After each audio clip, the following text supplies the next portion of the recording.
Continuamos y vamos a referirnos. El presidente Peña estuvo ayer de nuevo aquí en Estado de México, vino a celebrar la creación del empleo número 2 millones de su sexenio. La verdad que fue una empresa privada. Así es, vino a anunciar, bueno, esta cifra que pues muchos consideran histórica, evidentemente que siempre que por los registros que llevan la autoridad en cuanto a los que se dan de alta en el IMSS, pues están contando los empleos que se generan en los gobiernos. Evidentemente que somos una población enorme y también, bueno, aquí se habla solamente de lo bueno, no se habla pues de cuántos perdieron su empleo o de cuántos de estos pues no tenían empleo pero ahora lo tienen, porque se habla como si cierto número de cantidad de personas siempre hubieran tenido empleo y se le están sumando y sumando, sin tomar en cuenta que lamentablemente pues hay mucha gente que a raíz de la crisis que arrastramos de hace años ha perdido su empleo y no lo ha encontrado, o a veces lo encuentra, pero lamentablemente pues casi siempre son de salarios muy bajos. Mira, ahí en esa ceremonia el propio gobernador Eduardo Villegas dio una cifra relevante, por lo que evidencia, yo creo que no era su intención, porque él dijo que en su sexenio, que ya va a ser 5 años, generó 250,000 empleos en el Estado de México, pero al mismo tiempo esos se incorporaron al Seguro Social. Entonces al mismo tiempo dijo que hace poco el gobierno del presidente Peña aquí logró que en el Estado de México se incorporaran a la formalidad 130,000 trabajadores que estaban laborando en la economía informal.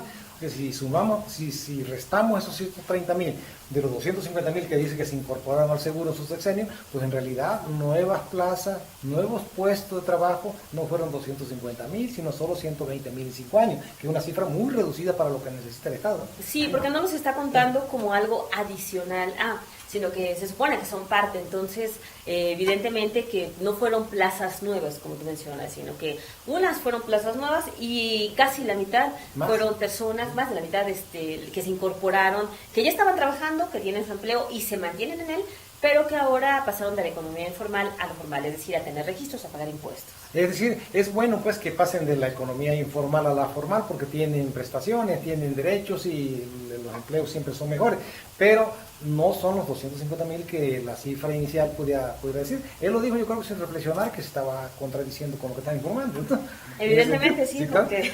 Digo, y también así pues precisamente que el INEGI dio a conocer que el Estado de México tiene la segunda tasa más alta del país en cuanto a desempleo abierto.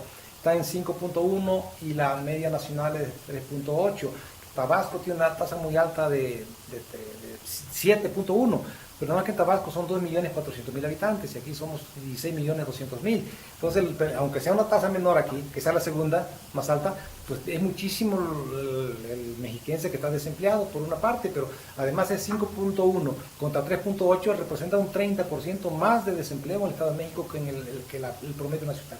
Sí, lo cual es bastante grave. Evidentemente que aquí también se contrasta pues este discurso de que todo está bien, de que se están generando empleos por parte del gobierno federal, contra las cifras que un organismo oficial, dependiente también del gobierno, está señalando, y que bueno, ubica al Estado de México en un lugar crítico en cuanto a la creación de empleo. Sí, claro. Y también el otro problema que hace poco hablábamos del motín que hubo en Barrientos, donde la sobrepoblación es elevadísima. El Sistema Nacional de Seguridad acaba de dar una cifra donde ubica al Estado de México como de los que tiene mayor sobrepoblación, pero condiciones más deplorables, más inhumanas de los reclusos. Por ejemplo, dice que hay por cada 4 internos nada más hay una cama. O sea que nada más uno tiene para dormir colchón, digo cama, y estamos hablando de cama pues por decir algo, no exactamente una cama como la conocemos nosotros, ¿no? Pero el 75% de la población carcelaria no tiene, en promedio, no tiene cama. Dicen que hay, no sé si es cierto, pero dicen que la Comisión de Derechos Humanos ha documentado eso, que a veces duermen amarrados en las rejas los reos, o en cuclillas, o sentados, repegados a la pared, incluso utilizan los sanitarios para dormir ahí como se pueda, en una situación inhumana. Digo, los delincuentes podrían castigarse, si bien que se les castigue, mal que estén impunes, ¿no? Pero yo creo que también tienen derechos humanos, y extraña porque no ha habido mucho reclamo de la Comisión de Derechos Humanos, ¿no? Sí, no, evidentemente que aquí, bueno, hay un informe anual que se envía, pero es terrible, ¿no?, la sobrepoblación, y lo peor de todo es que a veces nos acostumbramos a decir, pues en las cárceles hay sobrepoblación, hay falta de gobernabilidad, siempre hay grupos que están por encima incluso de la autoridad, y que puede haber pues muchísimas violaciones a la ley, cuando que todo esto se tendría que castigar. Las autoridades lo saben, las autoridades también hacen cateos o tendrían que hacerlos porque así lo establecen sus programas anuales, y parece que no pasa nada, que sí, los vicios siguen ahí pese a todas las acciones que supuestamente se están llevando a cabo. Y las extorsiones que se dan dentro de unos presos contra de otros, porque hay una especie de autogobierno, pero los reos más peligrosos se organizan y tienen sometido al resto. Esas son las quejas de las familias que van a visitar a sus presos.